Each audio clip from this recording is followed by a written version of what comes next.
Este é o Análise de Obras. E hoje nós vamos falar de Clube da Luta, de David Fincher. Esse é um filme de 1999. Nós vamos fazer a análise de obras dele com o recorte temático de sociedades opressivas.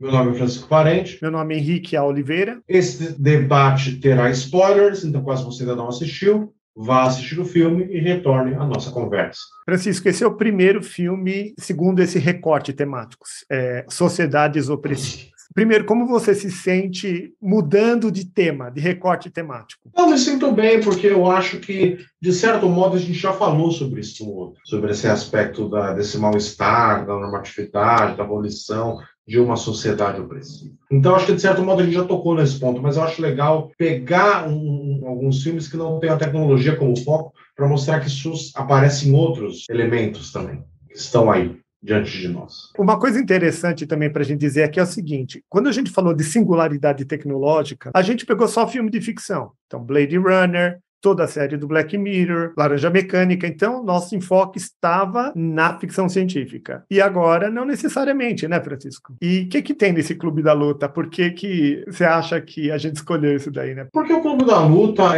ele é um filme que ele trata muito sobre esse modo, né? Quer dizer, como que você vai gerir esse mal-estar? Gerir essa opressão? O fato de você não ser ninguém numa sociedade massificada, mas você tentar, de algum modo, se sentir especial, para além daquela ideia de você ser só mais uma engrenagem na cadeia de produção. Então a gente tem um protagonista, que a gente não sabe o nome dele, ele usa qualquer nome, porque também não interessa a identidade dele. Ele é só um funcionário de uma empresa que consome produtos, ele é a própria mercadoria, né? Ele é o que é consumido por esse sistema. Ele disse no começo do filme que antes ele lia muita pornografia, agora ele consome esses produtos, daí não estava mais dando, ele foi para esse grupo de apoio, né, de pessoas que estão em estado terminal ou passaram por grandes traumas, para ele poder chorar um pouco, né, e conseguir dormir e se sentir amado, e aí ele vai para o extremo oposto, criando, junto com o Tyler, que ele conhece uma viagem de avião, o Clube da Luta, que é um lugar onde você não vai se sentir amado, mas você vai pôr para fora a sua raiva, e o seu ódio e o seu confronto. Ali você vai ser respeitado, né, como um guerreiro, como um homem exercendo sua masculinidade viril, e não como um cidadão ali na cadeia produtiva, consumista. Você gostou do filme? Foi interessante, porque eu lembro que eu vi esse filme, né, quando eu era adolescente, eu gostei muito. Eu acho que eu vi mais de uma vez até. Daí eu lembro que eu vi esse filme, acho que ano passado, eu achei maravilhoso. E agora, né, para essa nossa conversa, eu revi. Só que eu confesso que eu já comecei a achar o Tyler meio bobo, assim, nessa última vez, sabia? O crítica do filme é interessante, mas o Tyler, eu achei ele, assim, não era um personagem com tanto peso. Achei ele meio caricato, meio bobo. As ideias dele, sabe, muito, até certo modo, repetitivas. Não comprei muito, não, o discurso do Tyler. Tá. Gostei mais do drama do Edward Norton do que das falas do Brad Pitt. Acho que uma das primeiras coisas que esse filme fala é do mal-estar, né? Então vamos começar por essa opressão. É o mal-estar do século XX. Nós estamos aqui numa sociedade consumista, em que se você vai para um trabalho que ele é rotineiro e que ele é repetitivo e que ele é subordinativo, e depois também tem um outro lado dessa história que é um consumismo. Então você quer comprar mesas em Yang, você quer comprar bicicleta de correr na esteira, né? Você quer fazer esse consumismo que não tem fim, e isso não traz satisfação. Aparentemente, fica imaginando talvez o homem mais antigo, século XVIII, do século XIX, ele não tinha tanta facilidade que nem o nosso protagonista. Ele anda de avião, as comidas são entregues à mesa, ele mora numa casa confortável com ar-condicionado, ele tem tantos confortos e não está satisfeito. O que acontece com o ser humano com tanta coisa não está satisfeito? Eu acho que é a falta do sentido, talvez. Sabe? Tudo isso para quê? Porque o cara, 1000 anos atrás, ele tinha um sentido. Estava na época medieval, a igreja dominava, ele ia lá domingo, ele era um pecador em busca da redenção, para poder ir para o céu, entendeu? Ele tinha uma identidade. Hoje em dia, a única identidade é o consumo. Não, ele diz que, inclusive, ele ia comprar tal mesa, tal coisa, porque ia definir ele como, para ele se entender quem ele é. As pessoas falam também isso de carro, preciso comprar tal carro porque o carro reflete quem eu sou, minha identidade. Não sei, a pessoa se constrói a partir dos objetos, né? Então, se eu comprar um carro pequeno, simples, eu sou uma pessoa simples, não sei. Se eu comprar um super de um carrão, eu sou outra pessoa. As coisas me definem. Tem isso no filme? Ele quis dizer isso? Tem, porque ele perde, né, os móveis dele, né, porque tudo explode, o apartamento dele explode, né, e é o momento, é o ponto de virada, que ele passa a ser amigo do Tyler, e morar na casa dele, aquela casa que era nos pedaços, né, e viver um mundo, uma realidade oposta que ele vivia. E aí ele tá falando, né, ele fala, ele falou, eu estava perto da perfeição. Era tudo perfeito naquele ambiente. Ele falou, podia acontecer algum problema na minha vida, mas eu teria o sofá perfeito. Esse problema não aconteceria mais. Eu estava perto de realizar isso. E aí o Tyler vira para ele e fala, as coisas que você possui acabam de possuir. Tá, então cabe talvez bem essa ideia de que a pessoa se define a partir dos objetos, né? Os objetos, além de possuir, como seria isso das coisas que possuem? O que quer dizer essa frase aí? Porque é uma frase de impacto isso daí. Você trabalha sem parar para ficar comprando? Isso. Aquele beabá da crítica ao consumismo. Você não compra as coisas porque você precisa, né? E o filme bate muito nessa tecla, né?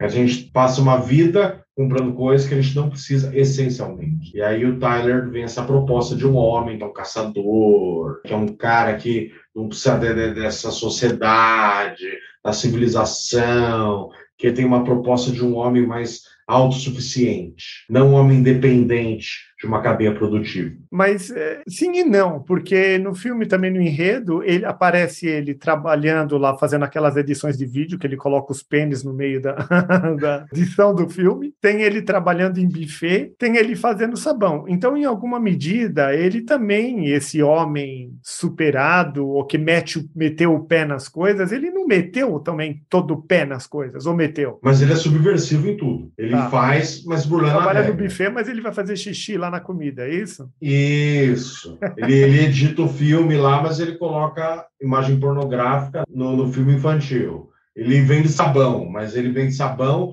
roubando gordura humana de uma clínica de estética. Então ele é sempre subversivo. O negócio é ser subversivo, não importa no quê. Isso. Tipo, ele trabalha para o sistema, mas ele também sabota ao mesmo tempo, sabe? Como se fosse uma compensação, assim. Agora vamos falar sobre a questão de identidade e sentido. A gente descobre no final do filme, porque essa daí é a grande pegadinha do filme, que na verdade é a mesma pessoa que está num processo dividido. Inclusive eu parei para pensar nisso, é meio que uma esquizofrenia, né? Uma pessoa conservadora que trabalha no sistema é meio gado, e uma outra pessoa que é meio revolucionária, que quer dar o pé em tudo e que cria uma seita, uma série de seguidores e depois quer fazer uma revolução, pichando, quebrando e metendo o pé. Então, são dois. E aí eu fiquei pensando muito na questão freudiana, né, do id, ego, superego, né, como o id sendo um instinto, aquele que quer coisas e vai, e o superego, uma voz que tenta reprimir, e é condicionada, é a voz da sociedade, a voz dos pais que tenta fazer tudo certinho. Então, nosso protagonista seria o superego, e o Tyler é a esquizofrenia, né, outra parte do cérebro dele fazendo a parte do anarquista. E aí o ego é o que tenta conciliar as duas coisas, geralmente na teoria freudiana, mas nesse caso eles ficaram fazendo meio que um ping-pong entre as duas coisas. O que você acha dessa minha ideia? Não, eu acho interessante, né? Porque assim, o personagem do Edward Norton, ele é um cara que ele abraça a causa até certo ponto. Ele fala, tudo bem, a gente pode se encontrar, um dar porrada no outro, daí tudo fica tranquilo. Agora, tacar fogo num prédio, explodir prédios, aí já é demais. Isso vai impactar a vida de pessoas, porque não é o que o cara escolheu entrar no clube. A gente vai começar a impactar a vida de pessoas que não pediram por isso. Então aí já é uma coisa ética, né? Uma coisa é você entrar na minha seita e aceita minhas regras. Outra coisa, eu levo a você uma condição que você não pediu, porque eu considero que isso é bom para você, entendeu? Vamos lá numa ideia assim do como se faz uma revolução, porque se você faz uma revolução, você tem que revolucionar mesmo, você tem que meter o pé. Em algum momento você precisa passar por cima dos parâmetros, passar por cima talvez do limite das individualidades e meio que dar uma passada de rolão. Pelo menos é assim que eu entendi todas as grandes revoluções. Revolução Francesa, Revolução Industrial, Revolução Russa, qualquer sistema de disputa. Então, ele passa por cima, porque se você tenta acomodar, não posso mexer com você, vamos fazer uma revolução calminha, não, carinho, ursinhos carinhosos aqui para modificar. Não funciona assim. Ou funciona? É assim que deveria ser. Não tem uma hora que o ursinho carinhoso vai para o espeto? Porque a revolução, ela é um embate que explode. E ela não é uma mudança, por exemplo, como aconteceu no fim da ditadura do Brasil para a democracia, onde teve um acordo das partes, os militares se retiraram e aí criaram uma nova Constituição, não teve isso. Uma revolução, quer dizer, teve isso no Brasil, mas uma revolução é um processo oposto. É um processo onde você tem que impor um novo modo de agir, um novo modo de pensar, um novo modo de conceber o mundo. É uma imposição pela força, né? Seja ela um modo, digamos assim, como você falou, a revolução industrial, onde o modo de produção, os modos operandi, o modo vivendi, acabam mudando radicalmente nesse processo de produção e comercialização, essa nova fase do capitalismo, considerando que o mundo mercantil já era, de certo modo, capitalista, ou seja, numa revolução onde você mata um monte de gente e impõe um novo modo. Então, a revolução é violenta. Como disse a frase do Mao Tse-tung, né? Uma revolução não é escrever um ensaio, um jantar, um seminário. Uma revolução é um ato de violência. E o que você pensa sobre isso? Porque eu gostei do que você acabou de trazer, o teu primeiro exemplo, né? A situação do Brasil. É um país grande, muito complexo, com muita diversidade. E aqui, por acomodação das partes e acomodação do sistema, um sistema de poder foi se retraindo, saindo de cena, permitindo que... Isso daí parece transições ideais, mas nem sempre acontecem as transições ideais. Mas parece que é alguma coisa para a gente almejar. Não seria interessante se a gente conseguisse aprender por consciência e por acomodamentos? Eu acho que esse seria o ideal, todo revolucionário tenta levar, porque economiza bastante energia e recursos. Não precisa fazer uma guerra civil. Mas, ao mesmo tempo, também, eu acho que a revolução ela é um embate de forças muito fortes numa sociedade. Quer dizer, porque aí a gente teria um interesse comum. Os militares já viram que eles já não precisavam mais ter essa postura ofensiva diante de um comunismo internacional. Muitas camadas brasileiras já se manifestavam em prol de uma democracia. Entendeu? Então, assim, o mundo foi mudando e o Brasil foi acompanhando. Fim da Guerra Fria. Agora, por exemplo, o problema é quando você tem uma elite aristocrática, como na França, que não quer abrir mão. Porque para eles o mundo é aquilo, entendeu? Não é um mundo em mudança que eles vão.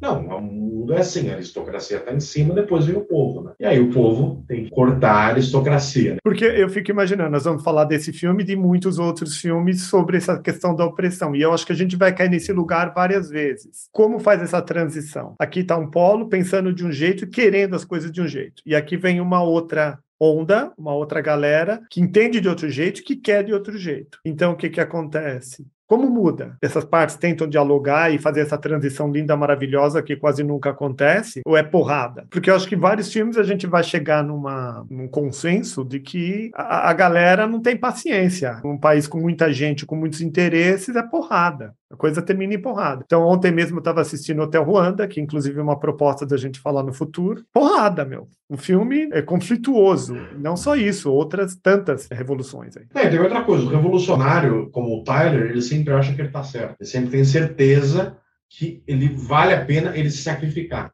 Que a vida dele vale menos do que aquela revolução. Então, ele está disposto a ir para a guerra, a fazer o que tem que fazer. Que nem quando aquele cara corta o cabelo e o Tyler dá um tapa na cabeça dele e fala: um macaco pronto para o espaço, pronto para sacrificar a sua vida por uma causa. Quer dizer, então a sua vida vale menos que a causa. E o drama do Edward Norton é: não, a nossa vida vale mais do que isso, porque isso não vai dar em nada. Então o amigo dele, o Bob, morre e ele fica em choque. Ele fala: não, essa revolução não vale a pena o cara morrer por causa disso. Então ele ainda tem aqueles valores arraigados numa sociedade mais conformista. Não é que tem um movimento da história para acontecer, né? Porque o revolucionário acredita nisso, que ele tem que fazer esse movimento acontecer, custe o que custar. Então, talvez o revolucionário nem queira o diálogo. Aquilo que eu falei, isso seria o ideal para o revolucionário, mas talvez não. Ele nem quer o diálogo. O que ele quer é o extermínio mesmo. Porque só assim, na concepção dele de mundo, as coisas vão ir para um lugar melhor. A violência seria esse motor da história, né? Então, vamos lá. Nosso protagonista está aqui, é conservador. Ele tem uma dissociação mental,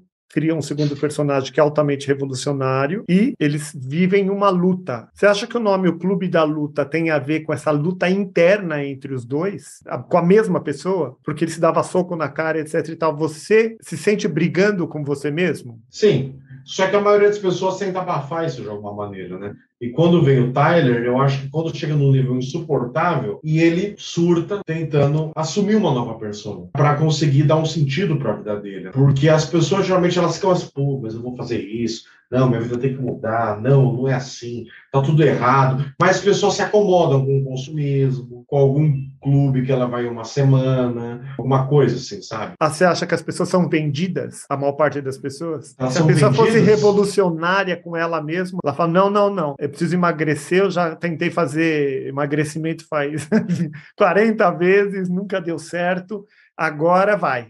Aí ela seria revolucionária, porque é uma briga entre vontade de comer um bolo, um Floresta Negra, e ficar magro igual a revista. Que ele gostaria de ter, porque aquilo traz um monte de benefício, de saúde, de aceitação e tudo mais. É uma briga, mas a pessoa não se rende. Ela não é revolucionária o suficiente com ela mesma. Eu acho que a maioria das pessoas talvez não tenha culhão para fazer isso, para ir até as últimas consequências das próprias ideias. Geralmente as pessoas elas vêm com ideias, com valores e tal, mas na verdade elas seguem os valores que são impostos pela sociedade como um todo. Quer dizer, elas já têm uma série de normas que você já vai seguir.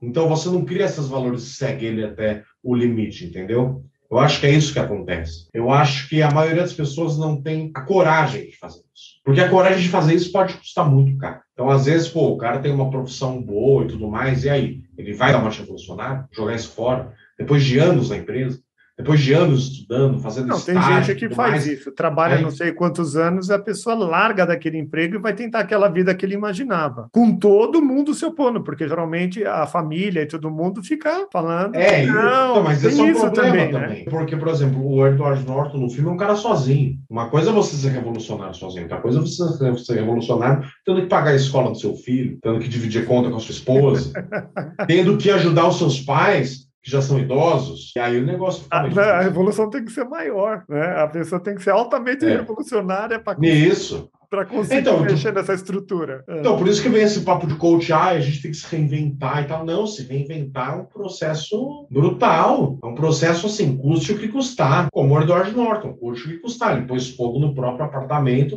para poder se libertar disso. E morar num lugar caindo aos pedaços, ter uma vida miserável, praticamente, para poder se libertar do consumismo. Sei. Porque esse é um modo de não ser hipócrita, na visão dele. O que você acha dessa coisa de as pessoas entrarem nesses grupos de apoio para terem alguma humanidade? Que nem eles falam lá, não só esperar a vez deles de falar, mas prestarem atenção em você.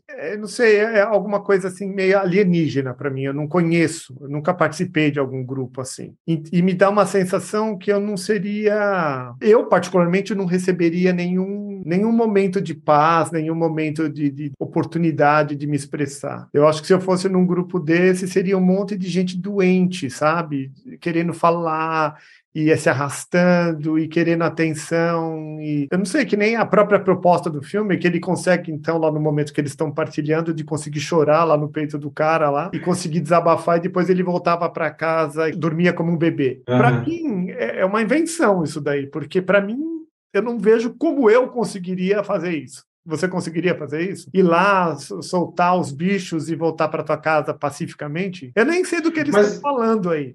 A ideia é bonita, mas eu não sei do que é. Mas ele vai lá para olhar a dor alheia e se sentir melhor consigo mesmo, né? Para isso, ele consegue ver a dor alheia e se sentir melhor consigo, porque eu entendi que era o momento dele desabafar, que era quando ele chorava, quando ele conseguia se expressar e ser ouvido. Mas eu não sei do que eles estão falando exatamente. É bonito lá, que nem as cenas, parece que diz algo muito importante, mas eu necessariamente não sei do que eles estão falando, porque eu acho que eu não teria oportunidade de falar, eu acho que eu não seria ouvido, eu não teria nenhum momento de catarse, de soltura, de liberdade para poder nada. Eu seria um ouvinte, eu seria uma pessoa que seria tipo terapeuta. As pessoas falam, eu vou ouvir, ajudo elas a pensar, raciocinar, mas eu não consigo ver o benefício para mim diretamente. Você conseguiria tirar algum benefício daquilo? Acho que sim. Essa afetividade, né? Porque ele era um cara muito sozinho. Eu acho que se eu me colocasse no lugar dele, ser um cara muito sozinho, sabe, num lugar onde eu vou ser abraçado, as pessoas vão se importar comigo, vão me tratar bem, dando sorriso, eu acho que isso geraria um impacto forte. você. Mas a questão é, você acha que o que é mais saudável? É você tentar cultivar esse amor ao próximo, essa compaixão, abraçar um cara que perdeu os testículos, a esposa dele teve filho com a ex-esposa dele,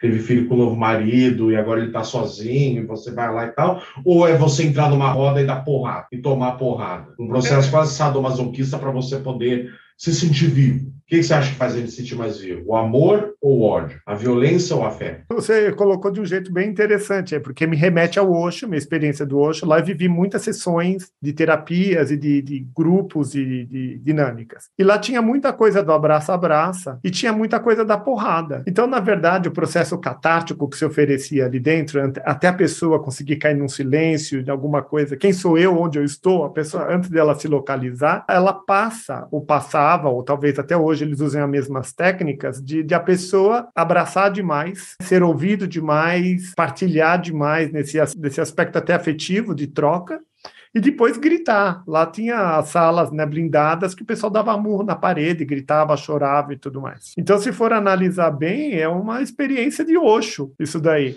Você se liberta abraçando, amando, tentando entender, tentando ouvir, e se liberta também metendo porrada e gritando e xingando e se voltando contra tudo que te oprimiu uma vida inteira também. Mas se você tivesse que escolher um grupo para frequentar, você escolheria o câncer nos testículos ou o Clube da Luta? Eu acho que eu ia nos dois. Eu acho que eu faria... porque eles colocaram de um jeito no filme que, assim, aquilo era bom, ir lá, chorar e abraçar o outro, mas o Clube da Luta era muito melhor, não é? Eles puseram, tipo assim, uma hierarquização. Um era bom, mas o outro era muito melhor. E eu acho que não é. Agora, analisando bem, até retratando o que eu falei atrás, que eu nunca participei, então eu participei. E eu acho que eles mexem com departamentos diferentes da psique, porque as pessoas têm muita raiva mesmo dentro delas. Eu mesmo tenho, eu acho que todo mundo tem esse espaço de gritar, estrebuchar, bater, falar, lembrar da infância, de abusos e tudo mais, e cuspir para fora, é catártico. E você, o que você acha? Que você ia se dar bem em qual dos dois? Ou nenhum dos dois? Os dois assustam. Se eu choraria nos peitos do Bob ou se eu daria um murro na cara dele? Deixa eu ver. Então é muito louco, né? Porque eu lembro que, assim, que eu gostava muito, né, quando eu era adolescente, de fazer Kung Fu, e o estilo que eu fazia era um estilo bem pesado, assim. Então, todo final de aula tinha uma pancadaria, sabe, entre a gente. Tipo, rolava, né? O negócio às vezes era até meio... Mas tudo bem, também tinha muita criança, então a gente não podia pegar muito pesado. Mas entre a gente, assim, entre os adolescentes, às vezes o negócio ficava meio quente ali. E eu voltava muito bem pra cá, depois de lutar, sabe? Depois de bater e de apanhar também. Sabe, eu voltava me sentindo muito vivo, assim, sabe? Era o momento que eu esperava, sabe? O momento da luta. O momento do final da aula eu ficava ansioso para isso. Eu ia lá, acho que pode para isso mesmo, né? Mas é interessante, porque, por exemplo, nos testes, que eram mais pesados ainda, porque a gente lutava com pessoas de outra academia, aí eu já me recolhia, porque eu já achava que era mais violento. Porque também eu treinava mais com criança, eles treinavam entre adultos só, então eles estavam acostumados com uma pegada mais forte que eu não estava tão acostumado, né? E também os amigos que eu lutava lá mais forte eram meus amigos. Então aí eu lembro que eu recuava um pouco. Então acho que eu preferia abraçar o Bob e chorar nos peitos dele do que dar um murro na cara dele. Acho que seria mais confortável para mim. Não, é curioso, porque tem um filme também que a gente pode falar que é um cara que está no trânsito, eu não lembro o nome do filme agora, e que num dia de revolta ele sai... Um dia de fúria. Dia de fúria. Ele sai e mete a porrada. Então eu acho que as pessoas vivem, né, nessa sociedade opressiva, se segurando.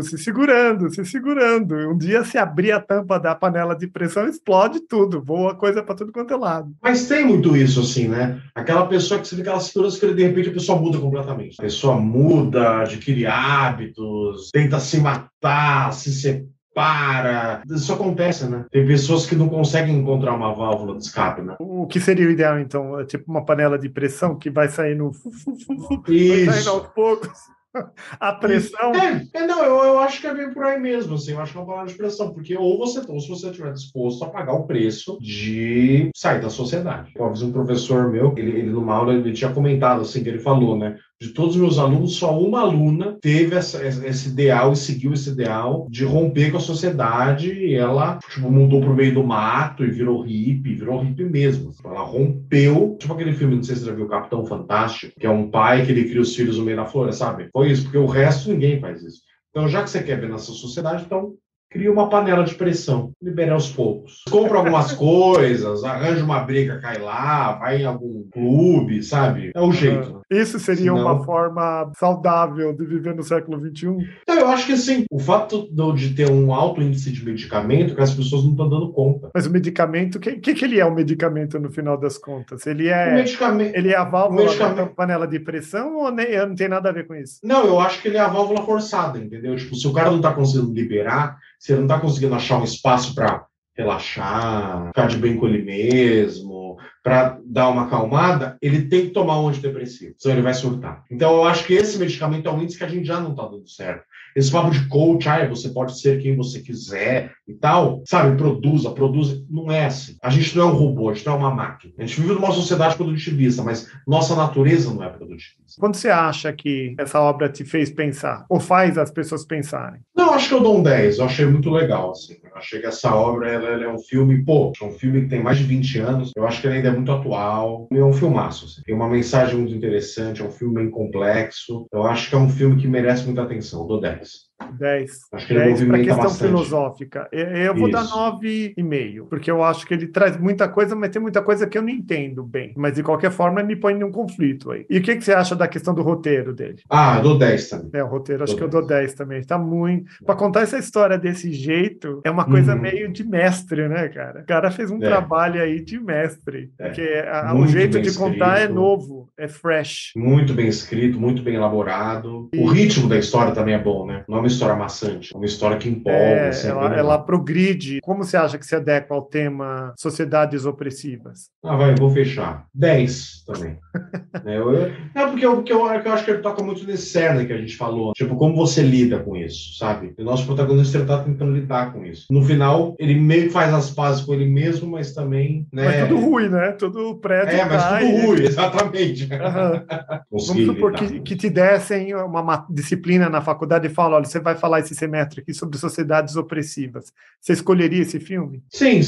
Acho que é um bom modo de ilustrar. Para uma primeira aula, para uma introdução, acho que é legal. E nem também essa tendência das pessoas fecharem grupos, em pequenos nichos, que é aquela coisa que a gente fala das bolhas das redes sociais, né? O cara se fecha naquele nicho e aquele nicho ele passa a ler o mundo a partir daqueles valores. Então, como uma sociedade opressiva, é que a pessoa não se identifica mais com as grandes, digamos, narrativas, ele vai passar a se identificar com essas narrativas mais capilarizadas, né? Esse nicho dele. Então, nesse sentido, o fundamentalismo acaba ganhando certa força.